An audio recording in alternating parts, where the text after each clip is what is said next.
Imagine if Netflix, YouTube, and Hulu never existed. What would you be watching right now?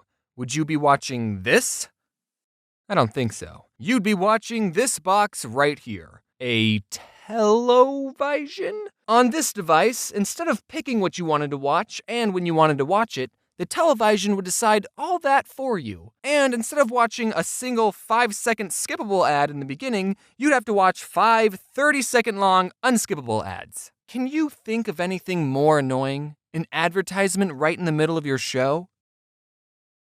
I don't know if my parents were being cheap or trying to discourage an unhealthy habit of watching too much TV, but growing up, my parents didn't have cable television at all in the house. Now, in this modern day and age of online content, some of you are living perfectly content lives without cable. I know I am. But you have to understand, in the early 2000s, online video wasn't a thing. Yeah, YouTube was created in 2005, but what did that have? This guy at a zoo? That's lame. So being an early 2000s kid, you had to get your cartoons through the TV. And if your parents didn't pay $65 a month to get cable, then you didn't get the channels with SpongeBob, Jimmy Neutron, or Courage the Cowardly Dog. The only thing you got was this green brother and sister called PBS Kids.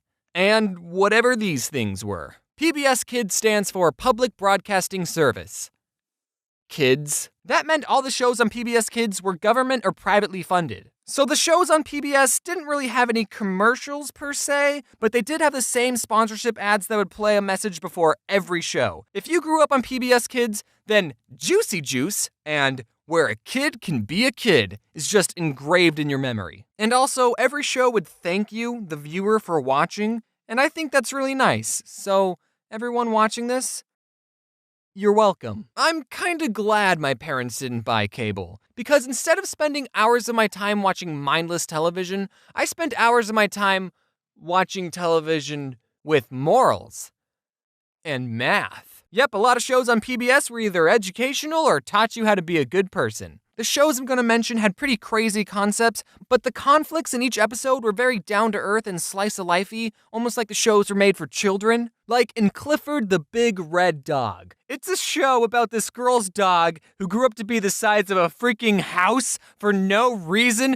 except for the fact that the girl loved the dog so much that he grew up to be a monster. So that means if your dog is normal-sized, you don't love it enough.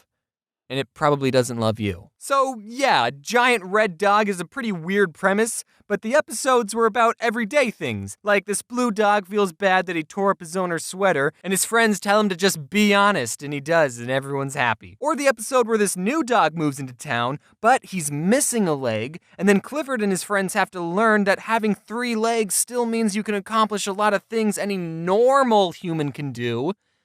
Dog. And I rate this show a 10 out of 10. Next is Dragon Tales, the show that made dragons kid-friendly. There's Org, he's the biggest, not so brave of heart. There's Cassie, she's so shy, but so very smart. There's Zack and Wheezy and their tales of fun, 'cause you know 2 heads are better than 1. Dragon Tales, it's almost time for Dragon Tales. The show was pretty similar to Clifford. The characters would spend an episode learning everyday things like how to do a cartwheel, or they would try to make it rain so they could show their friend what a rainbow looks like. And there was also this grandpa dragon who knew Spanish for some reason. Don't come too close, niños. And that wasn't the weirdest thing on the show, actually. There was also a dragon character in a wheelchair, which, just like Clifford, is a good character because it teaches kids that disabled people are still people who can accomplish a lot of things. But I think it's a weird combination of 2 things. A dragon, a mythical beast known for destroying cities,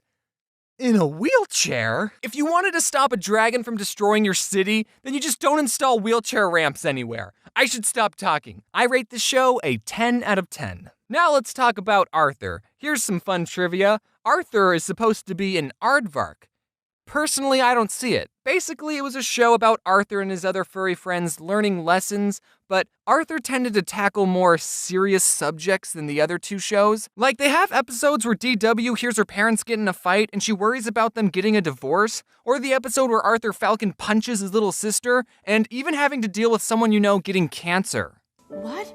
Cancer? The character gets treatment and lives, by the way, because it's a kid's show.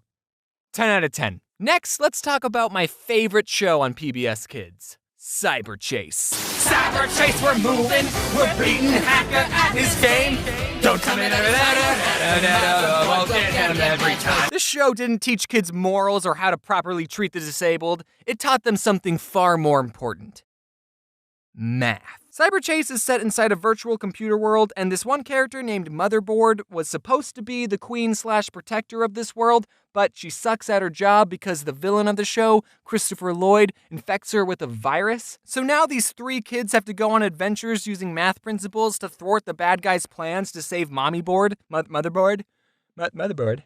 Mommy?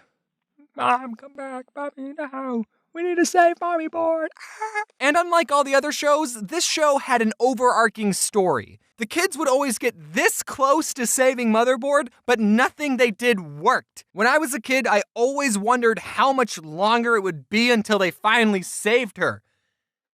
And they never did.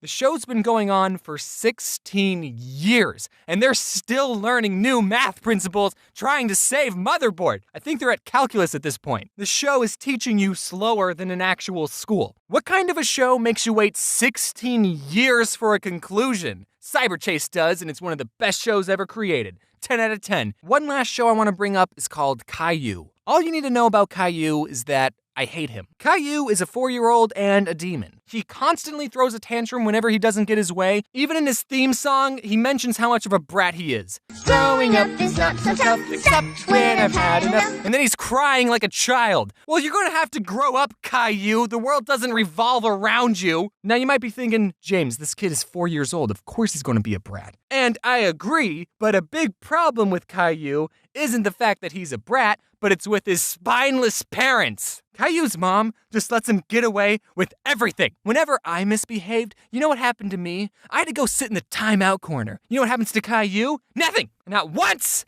does Caillou ever get punished. It's always his mom just being like, Caillou, what you said wasn't very nice. Now go behave, okay? 0 out of 10 with the show with just the humans. I hate it. I just realized that all the shows I mentioned were animated, but there was a lot of non-animated shows that I still watched. But whatever, I could just say that these shows fit the theme of my channel. Or it could make a part 2, I can do whatever I want. Now, as a die-hard PBS fanboy, I think I speak for everyone when I say that what PBS was missing was a crossover episode. How hard would it have been for the Clifford people and the Dragon Tales people to coordinate an episode where the three-legged dog finds the dragon scale, he could dig it up out of the sand because dogs like to dig, except this dog wouldn't be that good at digging. And then he would meet up with a wheelchair dragon and they could be best friends. I would have loved that. As much as I'm joking about it, as a kid, I actually really wanted a crossover episode between the shows Clifford and Clifford's Puppy Days, which is another show that follows Clifford before he was interesting, when he was tiny, so before Emily Elizabeth loved him. So there was a bunch of new characters that all knew Clifford when he was little, and the two shows existed in the same universe, so it wouldn't have been that unbelievable for Clifford to visit his childhood home, and then all the other characters who used to call him Small or Squirt would see him now and be like, wow! What the f*** happened to you? You see, it's funny because it's a kid's show and you wouldn't expect them to say that. I waited patiently for that crossover episode, but it never came. But at least I have fanfiction. George, he wagged his tail and smiled. Clifford, it's so good to see you. He nuzzled him as a greeting. Nice to see you too. It's been over 7 years since I last saw you.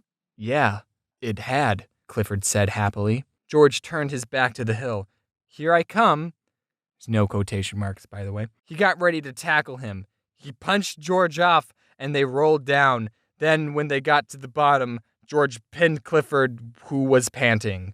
The three looked at the two of them, who seemed to be having a staring contest, so they decided to go somewhere else. Both laughed, and Clifford got off of him.